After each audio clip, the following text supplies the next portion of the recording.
restoring Illinois to greatness. This is Illinois Rising, presented by the Illinois Policy Institute and hosted by AM 560's Dan Proft. Dan Proft back with Mike Lucci, Vice President of Policy at the Illinois Policy Institute. Mike, you had an interesting piece this week via the Illinois Policy Institute, which you compared salaries among blue-collar occupations by state, like Illinois versus Indiana, because Mike Madigan and the Chicago Democrats in Springfield are champions for middle-income voters, blue-collar workers, and that's why, to buttress his case, he's proposing to take more of their money, suggesting this week at the City Club that we should increase the state income tax back to 5% for openers. That's right. What we wanted to look at here was, we all know Illinois has higher average wages than Indiana, but what actually makes that up?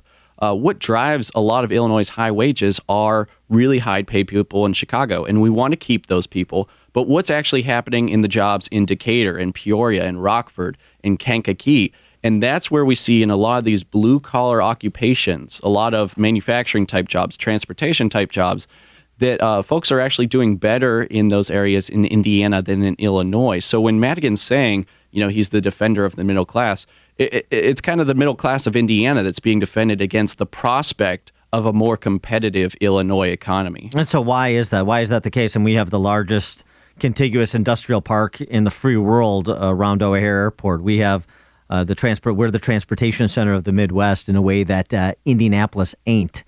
So why those blue-collar jobs are receiving more compensation in Indiana than Illinois? Well, if you take a manufacturing facility, think of all the property taxes they pay. Think of the tremendous difference on a workers' compensation policy, which can be 10, 15% of payroll costs more expensive in Illinois than in Indiana. You add up all the tax and regulatory costs in Illinois, and at the end of the day, the Illinois manufacturer has to compete at the same price point as the Indiana manufacturer because they're selling into a global market. So they have to cut somewhere. And a lot of times that somewhere is on wages because they pay more taxes here. They pay more regulatory costs here than they do in Indiana. So despite the fact that we have a much better location than Indiana, you see Indiana doing a lot of these things better because they just have a more free economy than Illinois has. So the salaries are lower currently, and if Madigan gets his way, take-home pay will be lower because he wants to go from 3.75% to at least 5%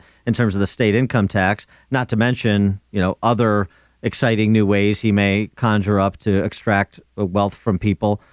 So you're telling me that maybe Chicago Democrats in charge of the General Assembly not friend to middle-income workers, not friend to the blue-collar families. And they certainly don't believe that blue-collar, middle-class workers deserve to take home all of their take-home pay. If you look from the city, Chicago Democrats at the city level, at the county level, at the state level, and at the national level with the president are all proposing new tax hikes this year. They've proposed new tax hikes for the middle class at every level of government where there's a Chicago Democrat. So certainly on the ability to keep your own paycheck, they don't really respect that right.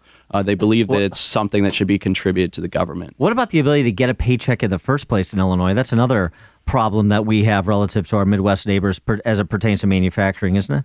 That's a big problem, and Speaker Madigan was actually asked about that. They said, how could you say you're the defender of the middle class with all these job losses? And they could have said specifically 14,000 manufacturing jobs lost this year. What's Indiana doing? They're up 11,000 on the year. What's Wisconsin doing? They're up about 4,000. Michigan's up 15,000, 16,000 on the year.